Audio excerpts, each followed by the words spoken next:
Қалпақстан машинбазар каналымызға кезектегі обзордағы машинамыз. Қалпақстанда 3 штук болған Sunnox'те единый цвет Spark'ымыз сатылуда. Ішкі салонларын көресіздер, чехол бөліктері бар, металлары бар, пробеглері 120 мың болды дейді.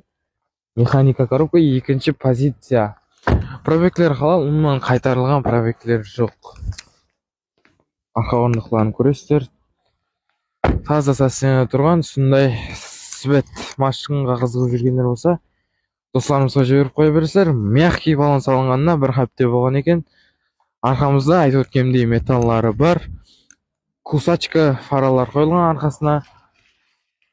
Каска жағдайлары таза екен.